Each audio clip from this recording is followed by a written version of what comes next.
ನಮಸ್ಕಾರ. ವಿಶ್ವವಾಣಿ ಜ್ಯೋತಿಷ್ಯ ಕಾರ್ಯಕ್ರಮಕ್ಕೆ ನಿಮ್ಮೆಲ್ಲರಿಗೂ ಪ್ರೀತಿಯ ಸ್ವಾಗತ.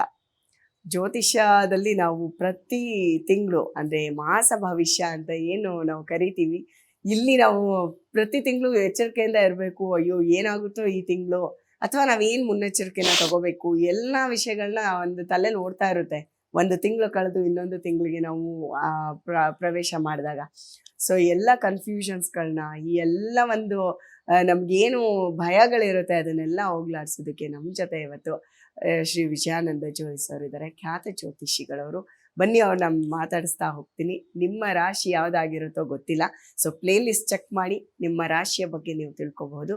ಸೊ ಗುರುಗಳೇ, ಕಾರ್ಯಕ್ರಮಕ್ಕೆ ಸ್ವಾಗತ.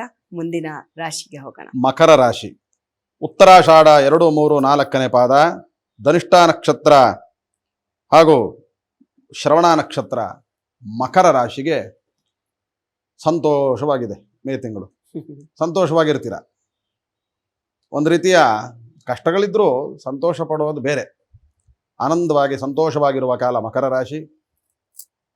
ಎಲ್ಲರೊಂದಿಗೂ ಆಡಿ ಕುಣಿದು ಕುಪ್ಪಳಿಸುವ ಮಾಸ ಮೇ ತಿಂಗಳು.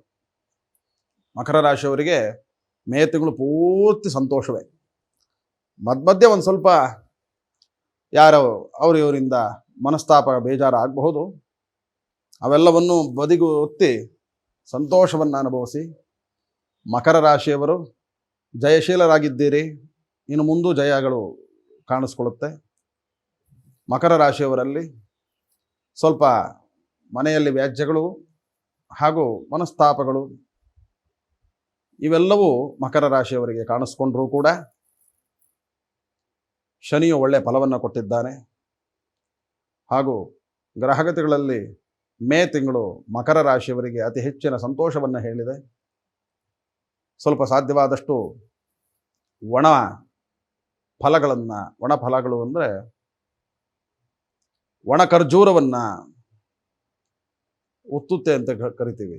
ಒಣ ಖರ್ಜೂರವನ್ನು ಒಂದು ಮುಷ್ಟಿಯಷ್ಟಾದರೂ ಒಂದು ಕೊಬ್ಬರಿ ಬಟ್ಲಲ್ಲಿ ಹಾಕಿ ಅದನ್ನು ಈಶ್ವರನ ದೇವಸ್ಥಾನಕ್ಕೆ ಕೊಡ್ತಾ ಬನ್ನಿ. ಈಶ್ವರನ ಅನುಗ್ರಹ ಬೇಕು ನಿಮಗೆ. ಈಶ್ವರನ ದರ್ಶನವನ್ನು ಮಾಡಬೇಕು. ಬಹಳ ದಿನ ಆಯಿತು.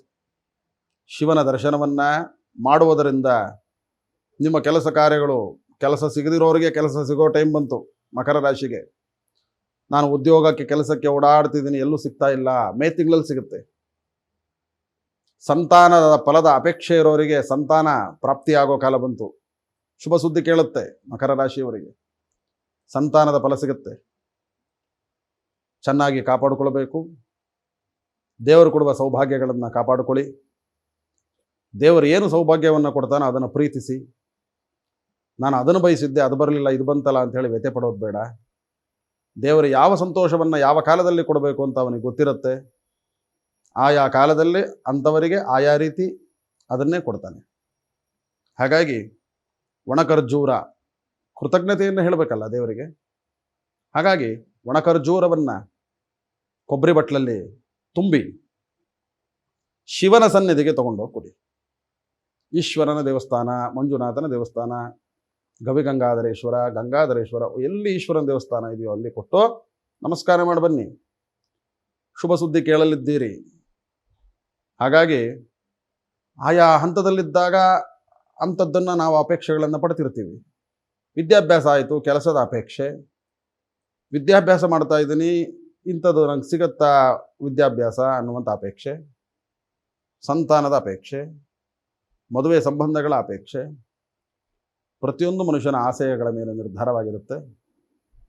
ಅದರಲ್ಲಿ ಆಯಾ ಕಾಲದಲ್ಲಿ ಅದನ್ನು ಕೊಡ್ತಾನೆ ಅವನು. ಮೇ ತಿಂಗಳಲ್ಲಿ ಸೂಚನೆ ಕೊಡ್ತಾನೆ.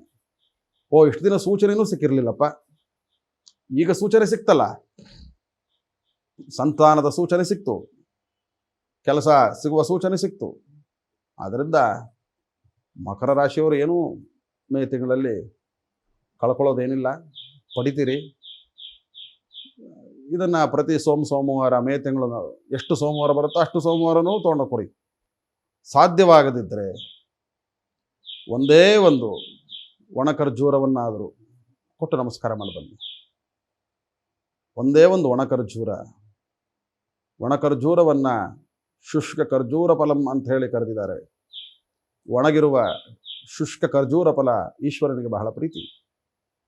ಅದನ್ನು ತಗೊಂಡೋಗಿ ಕೊಡೋದರಿಂದ ಮಕರ ರಾಶಿಯವರು ಒಳ್ಳೆಯ ಫಲವನ್ನು ಅನುಭವಿಸ್ತೀರಿ. ಕೃತಜ್ಞತೆ ಅಂತ ಕರಿತೀವಿ ನಾವು. ಈಗ ಕೃತಜ್ಞತೆ ಹೇಳಿದ್ರೆ ಮುಂದೆ ಇನ್ನೂ ಜಾಸ್ತಿ ಕೊಡ್ತಾನೆ ಅನ್ನುವಂತಹ ಅಪೇಕ್ಷೆ ನಮ್ಮ ಮನಸ್ಸಲ್ಲಿ ಇರಬೇಕು. ಹಾಗಾಗಿ ಮಕರ ರಾಶಿಯವರು ಈ ತಿಂಗಳಲ್ಲಿ ಈಶ್ವರನ ದರ್ಶನವನ್ನು ಮಾಡಿ ಒಣಖರ್ಜೂರವನ್ನು ಅರ್ಪಿಸಿ ಇದರಿಂದಾಗಿ ಒಳ್ಳೆಯ ಫಲವನ್ನು ಪಡೆಯಲಿದ್ದೀರಿ. ಮಕರ ರಾಶಿಯವರಿಗೆ ಶುಭವಾಗಲಿ. ಧನ್ಯವಾದ ಗುರುಗಳೇ. ಈ ರಾಶಿಯವರಿಗೆ ಸಾಕಷ್ಟು ಉಪಯುಕ್ತ ಅಂಶಗಳು ಈ ಸಂಚಿಕೆಯಲ್ಲಿ ಸಿಕ್ಕಿದೆ ಅಂತ ಭಾವಿಸ್ತಾ ಇದ್ದೀನಿ. ನಿಮ್ಮ ರಾಶಿ ಇದಾಗಿದ್ರೂ ಸರಿ ಅಥವಾ ಇದಾಗಿಲ್ಲದೆ ಇದ್ರೆ ಪ್ಲೇ ಲಿಸ್ಟ್ನ ಚೆಕ್ ಮಾಡೋದನ್ನ ಮರಿಬೇಡಿ ಅಂತ ಹೇಳ್ತಾ ಧನ್ಯವಾದಗಳು.